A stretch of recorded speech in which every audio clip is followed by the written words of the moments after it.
the king made an image of gold. It was 9 feet wide and 90 feet high, and he set it up on the plain of Dura in the land of Babylon. Then Nebuchadnezzar the king sent word to assemble the satraps, the prefects, the governors, the counselors, the treasurers, the judges, the magistrates, and all the rulers of the provinces to come to the dedication of the image. Not being in a very argumentative mood, the satraps, the prefects, the governors, the counselors, the treasurers, the judges, the magistrates, and all the rulers of the provinces assembled for the dedication of the image that Nebuchadnezzar the king had set up. You call that art? If you ask me, my 3-year-old could do better than that. Shh! Quiet, you fool! What are you trying to get us all killed?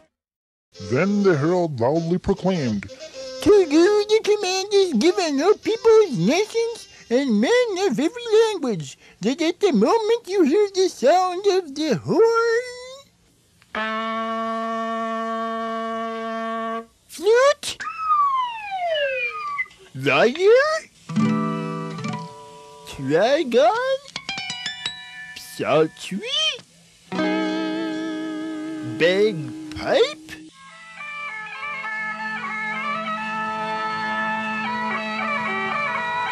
and all kinds of music,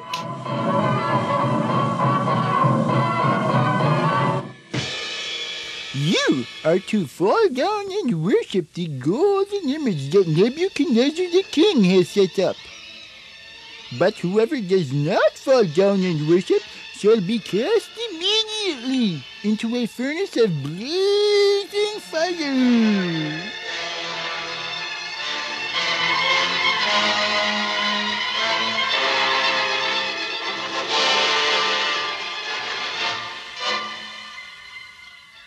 Therefore, not being in a very argumentative mood, when all the peoples heard the sound of the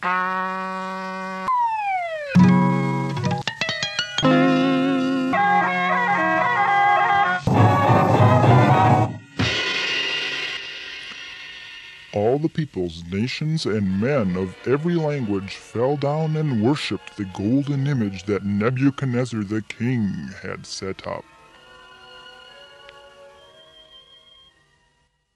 At this time, certain Chaldeans came forward to bring charges against the Jews because they knew that the Jews worshipped only the one true God of heaven. O king, live forever! You yourself, O king, made a decree that every man must fall down and worship the image that you have set up. But whoever does not fall down and worship shall be cast into the midst of a furnace of blazing fire. There are certain Jews whom you have appointed over the administration of the province of Babylon, namely Shadrach, Meshach, and Abednego. These men, O king, have disregarded you. They do not serve your gods or worship the golden image which you have set up. Then Nebuchadnezzar, in rage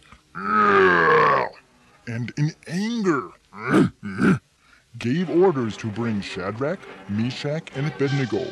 Then these men were brought before the king. "Take my advice, you guys, and conform. He was angry enough to make that furnace look like a match." "Yes, sir. You guys better do as he says." Well now, Shadrach, Meshach, and Abednego, is it true that you do not serve my gods or worship the golden image which I have set up? Mm-mm.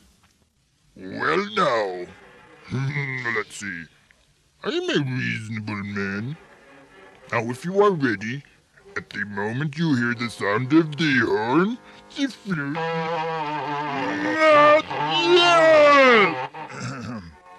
Anyhow, fall down and worship the image I have made. But if you will not worship...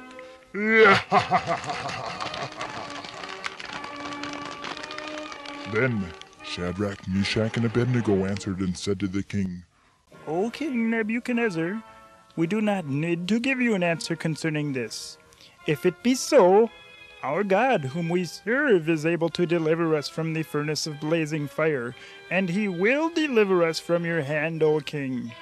But even if he does not, let it be known to you, O King, that we are not going to serve your gods or worship the golden image which you have set up.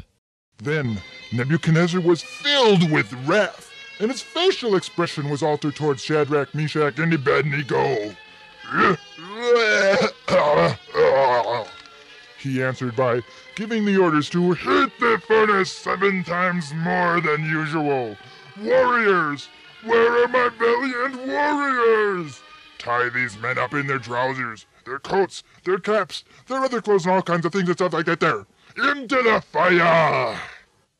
Because the king's command was urgent, and the furnace had been made so extremely hot, the flame of the fire slew those men who carried up Shadrach, Meshach, and Abednego.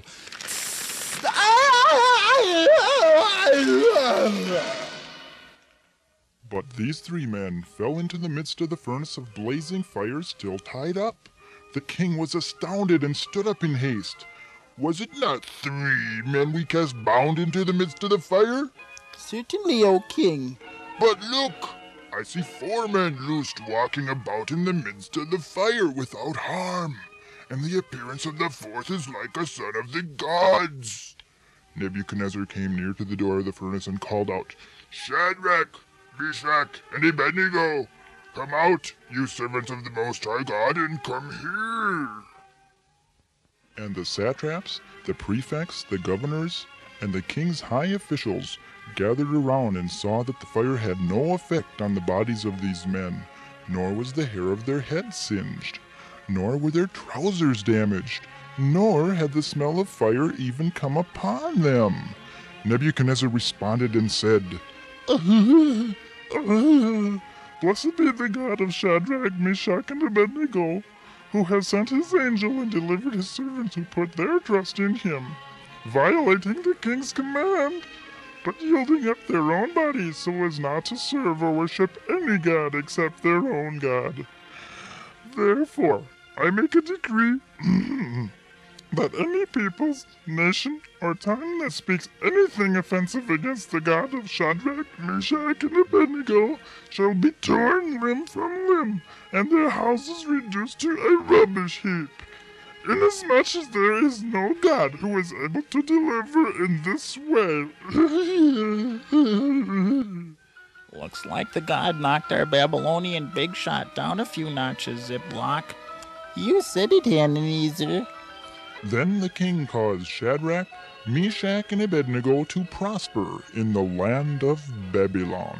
And it shall go down in history that Shadrach, Meshach, and Abednego yielded up their own bodies so as not to serve or worship any god except their own God.